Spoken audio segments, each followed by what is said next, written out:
5 minutes, that's all it takes. Not hours of discipline or lifetimes of seeking, just 5 minutes each day to shift the way your reality unfolds. The idea seems too simple, almost naive, until you understand what's really behind it. There are moments in life when you feel disconnected from the version of yourself you know you're capable of being. You sense there's something more, something just beyond your reach. The late Neville Goddard, a teacher of consciousness and imagination, claimed that reality isn't something that happens to us, it's something that happens through us. According to him, every experience you live is an echo of what you assume to be true in the depths of your mind. This isn't just philosophy, it's a technique. Goddard didn't disappear into the pages of forgotten theory. He left behind a practical method, a way to access the very blueprint of your reality. He insisted that your imagination, when used deliberately and persistently, becomes the creative force that writes the script of your life. He called it living in the end, and it's the key to unlocking a deeper dimension of experience. So what does that mean for you, here and now? It means that you're not powerless.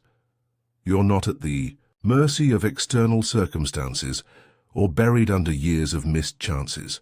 It means your current life isn't permanent. It's just the reflection of a state you've been occupying. The 5-minute practice you're about to learn isn't a shortcut or a gimmick. It's a conscious reorientation of your focus, a daily return to your inner authority. If you feel that your current life doesn't align with your desires, that's not a failure, it's a signal. A reminder that you've been investing your belief in the wrong assumptions. The real question is, are you willing to test it? Are you open to the possibility that 5 minutes of focused awareness can rewrite the narrative you're living? Neville Goddard believed it could, not because he hoped so, but because he lived it, and watched countless others do the same. Neville Goddard didn't see the mind as a passive receiver of external events. For him, it was the core engine of reality itself, the silent architect of every circumstance you encounter. He taught that your outer world is not separate from your inner state. The two are bound by an unbreakable thread, consciousness. Most people go through life reacting, believing that what happens to them is outside their control. They wait for better luck, better timing, or better conditions to show up. But Neville challenged this entire worldview.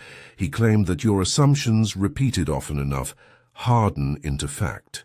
And that fact, as it appears in your life, is nothing more than a mirror of what you've accepted as real within. Let's make something clear. This isn't about positive thinking. It's not about putting on a happy face or forcing yourself to believe things that don't feel true.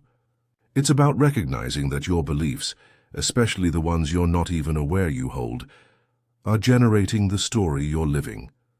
Imagine your mind as a transmitter, not just a brain full of thoughts. Every image, emotion, and expectation you hold is a broadcast, sent out into the unseen layers of reality.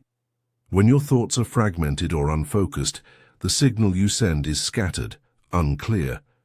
But when you consciously dwell in a state of clarity and emotional certainty, the signal becomes coherent.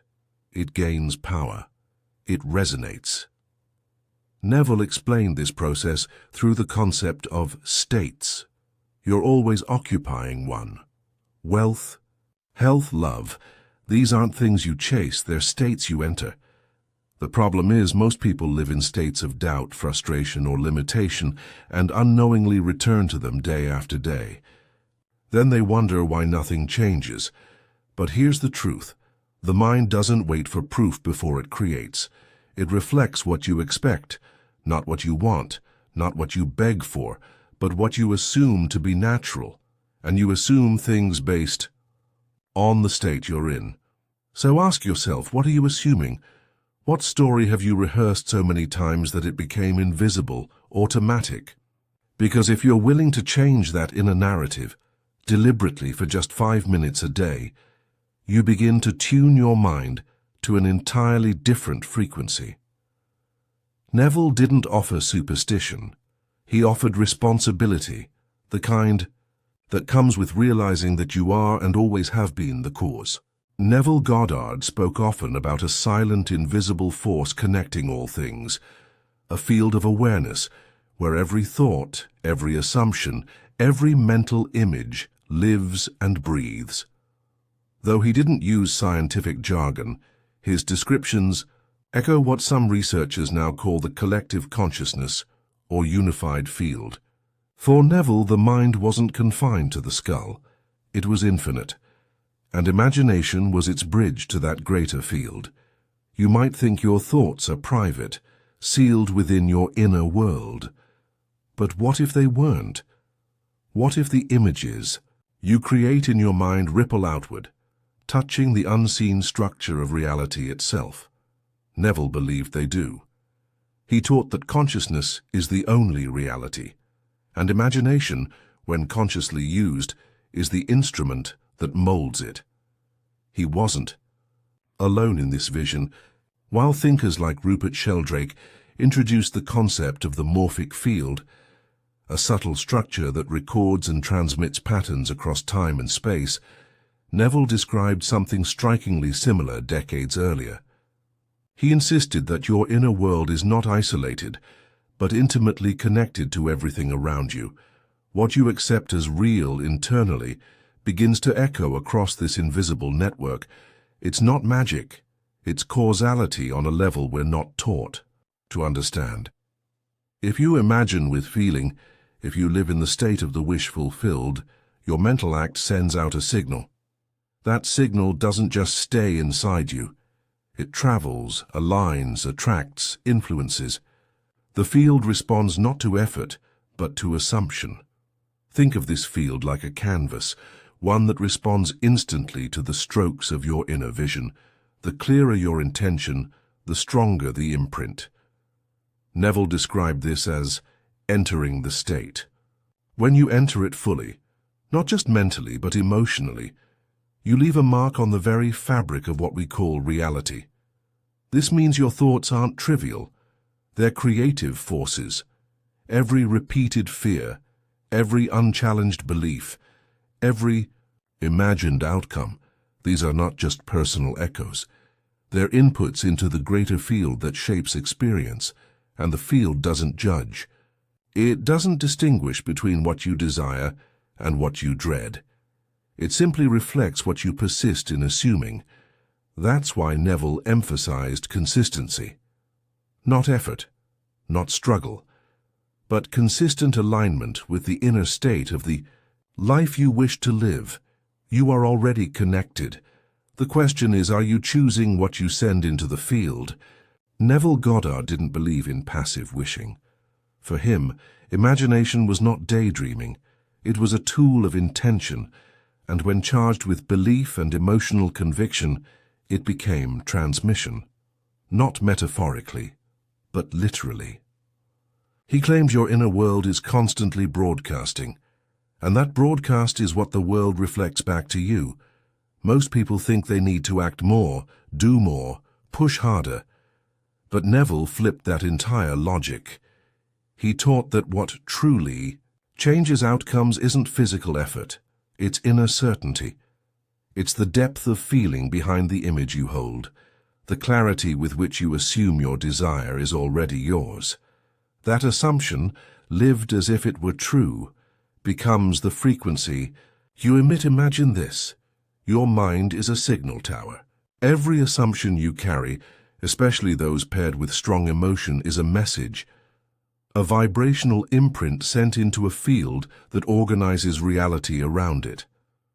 The question is not whether you're transmitting, but what you're transmitting.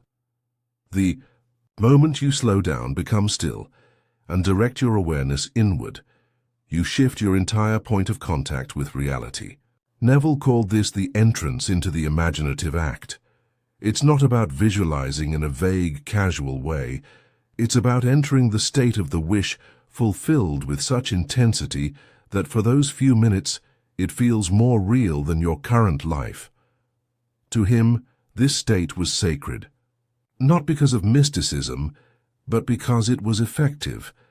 When you bring your full attention to a single image, paired with the emotional experience of already having it, you align with a different outcome, and that outcome begins to form quietly, but steadily in your external world.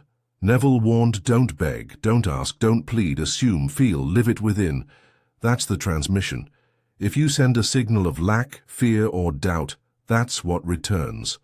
If you persist in the state of already having, already being, that state begins to crystallize into form. This is the moment most people miss. They visualize, but don't feel. They hope, but don't believe.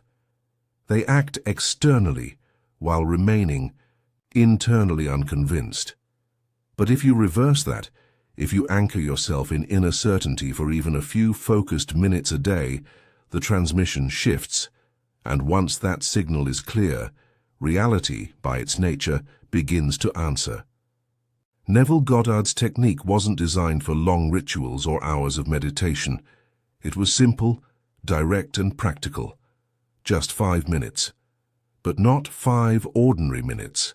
5 minutes of focused imagination, where you step into the version of yourself who already has what you want. It begins with stillness. Not forced silence, but a quiet awareness. Find a place where your body can rest without tension.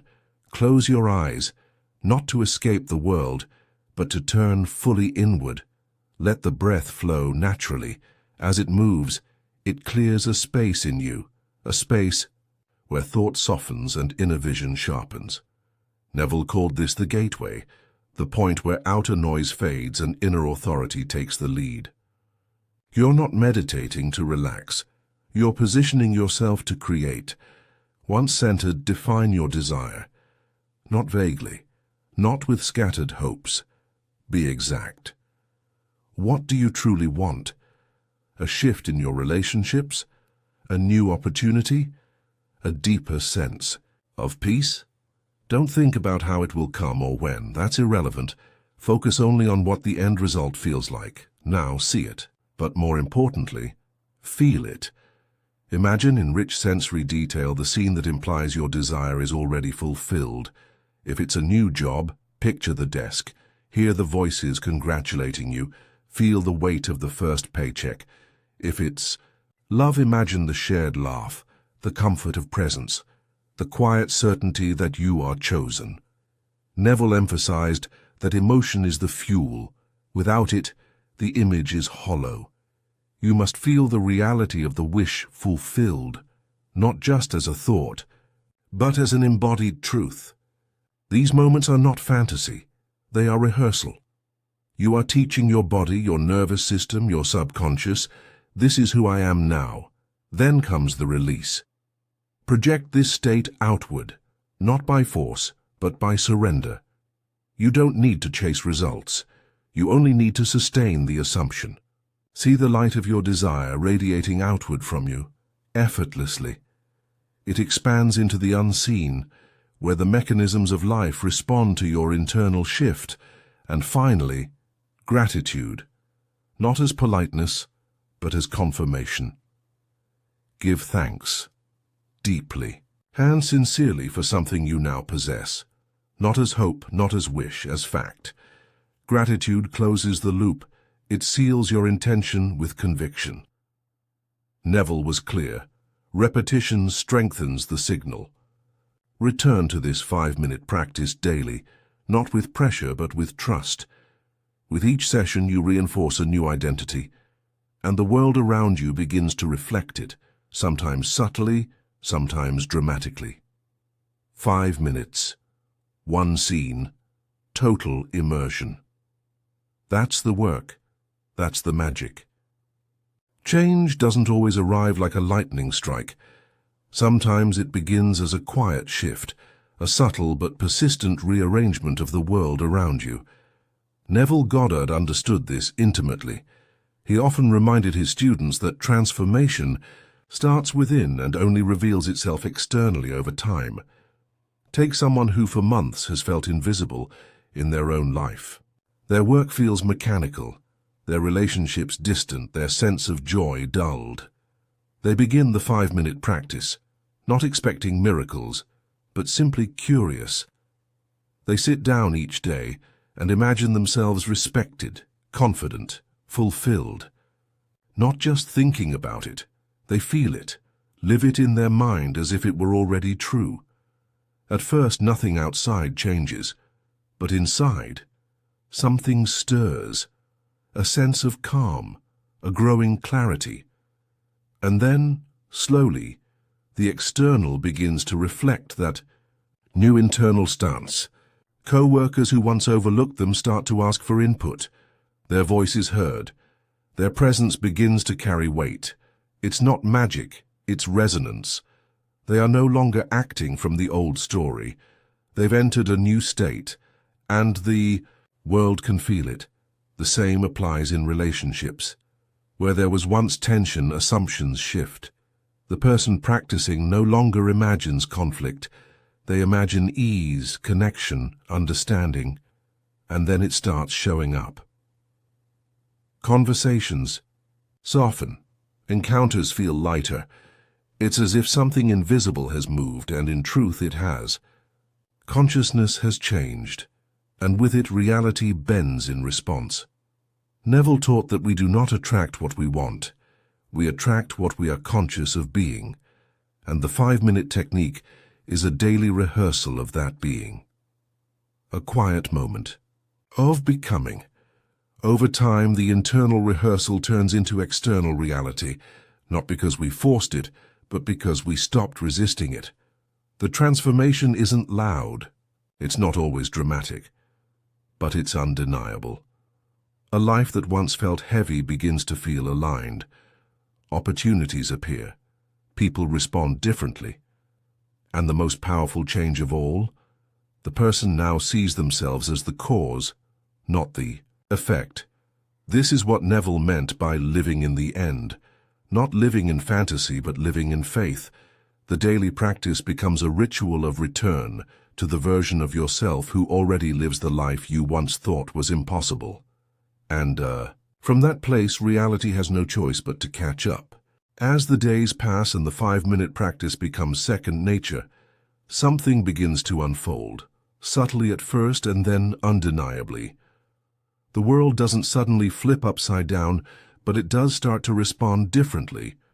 Neville Goddard always said, "The outer world is a reflection, never a cause." And now it becomes more than a concept, it becomes visible. You notice things. Conversations that once left you drained now feel warmer. People who seemed indifferent begin to act with more openness. Unexpected messages arrive, invitations, support.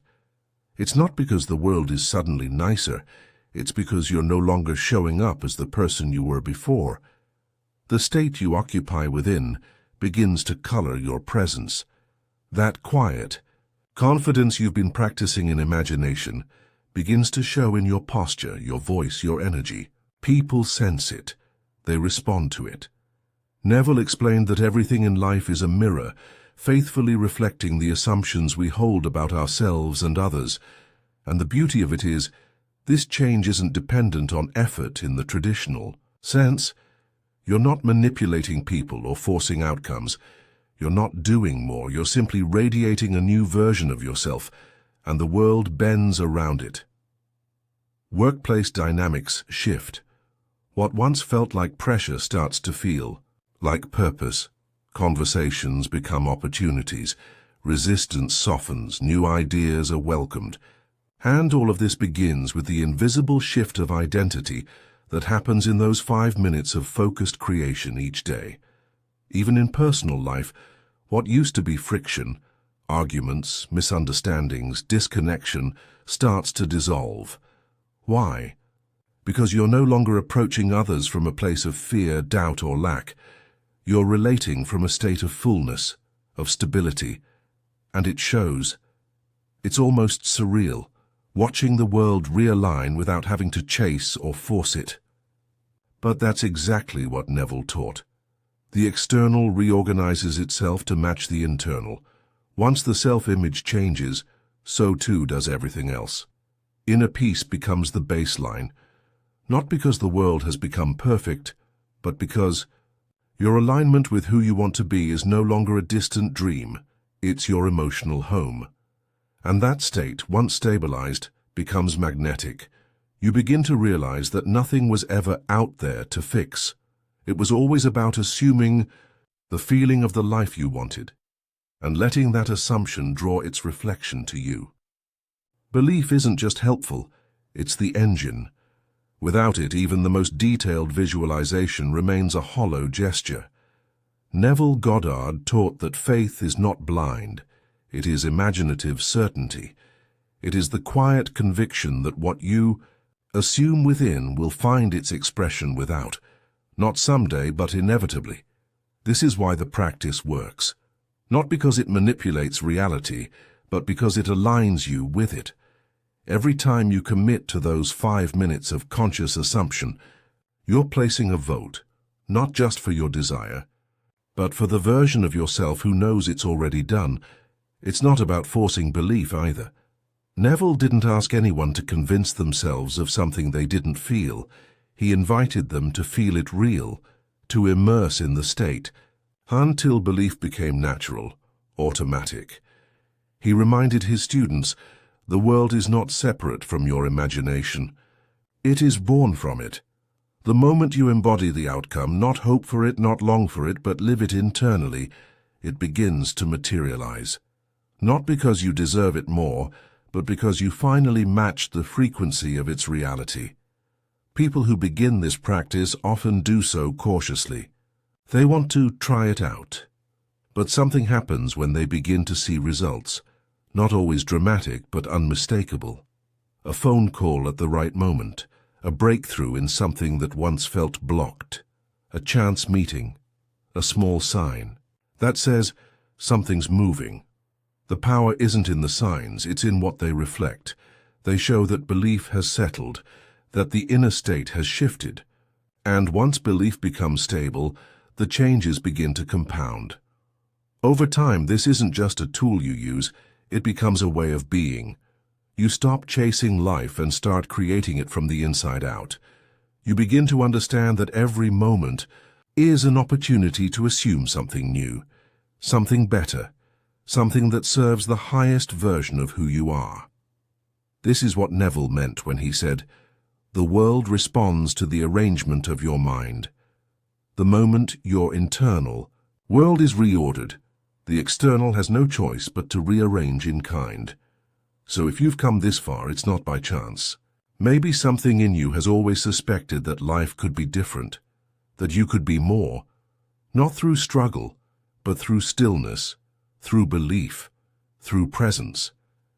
Give yourself those 5 minutes each day, not as a task, but as a return to power, to choice, to authorship. Let your inner world speak first and the outer will follow.